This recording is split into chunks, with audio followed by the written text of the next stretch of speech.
Hammaga assalomu alaykum. Bugungi temamiz mashina temasi bo'ladi. Xudo xolasa eng so'nggi pozitsiyadagi Cobalt MCM deymi? Sog'liq qolatim bo'lsa 25-yil 25-dekabr kuni chiqqan. Yurgan ham 7200 kilometr.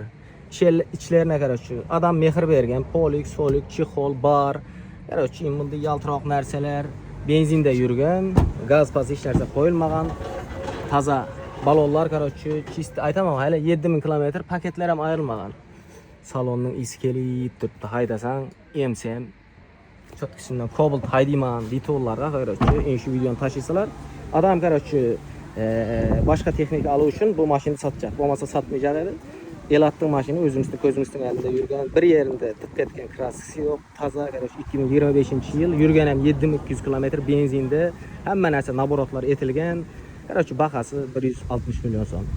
Lekin baka aytılaveredi, yesici kelişip alaman deytin adam bolsanlar turarga da beredi karış, eldinden belgilengen, ekranda telefon nömrü ben priyamı, egeden egege maşin koyamam, işançlı maşinları çıkaramam bilesiler, kraskisi yok, hem yer radnoy, eldinden belgilengen pulun bersengler, kaganın egesinin özü bilen kança vaqtda dese kelişip meselenden söyleşeveresizler.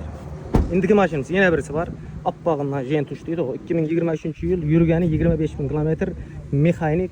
Bunun bir yerinde bir tamçı kraskisi yok. Taptaza balonları çotki sosteniyede.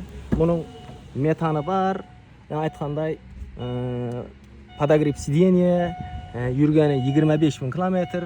Şu özleriniz bilgen Appağından Jentuş. Çotki svej turuptu. Bilesiler, yan aytkanımday maşin çıkarsam Elat'tın tanış özlerimizden yakındayım ödeydi. Jora ağayın anşolarının maşinlarını çıkarama. Hiç yerinde kraskisi yok. Sorat sürüştürüp egesinin nömrünü koyaman. İtkisem bir adamın maşini, aka-ökelerдің maşinları, ekranda telefon nömrleri var. Telefon etesiler, bunun bakası 125 milyon son. Bulam şunday. Qarashchi eldinden belgilengen pullarını akelesiler, kalan pulların kelişilgendey, qarashchi özleriniz telefonda söyleşip bir ay, 2 ay qarashchi egasin bilen yaxshilab söyleşsеңler, çotki etip turup eldinden belgilengen summasını bersеңler, kalan puluna turup beredi. Muamması yok. Maşinin hiç qanday chipsi yok, zatı yok. 2 tane, 1 tane Appaq Gentra, 1 tane MCM eng so'nggi Cobalt. Ekranda telefon nömrü alaqaga chiqsalar maşinlarda eng yaxshilari, eng zo'rlari, shunday maşinlar olib minib hammaga nasib etsin. To'ylarga yaxshi kunlarga minib.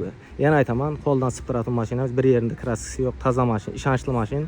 Elatdan ko'zimizning eldinde yurgan mashin, hech qanday qiyinchilik ko'rgan, 25000 kilometr yurgan, 7000 kilometr yurgan, 2023-yil 2025 dekabr kuni olib chiqilgan. Hammaga rahmat, sog' bo'ling, salomat bo'ling, ketgan vaqtlaringizga rozi bo'linglar.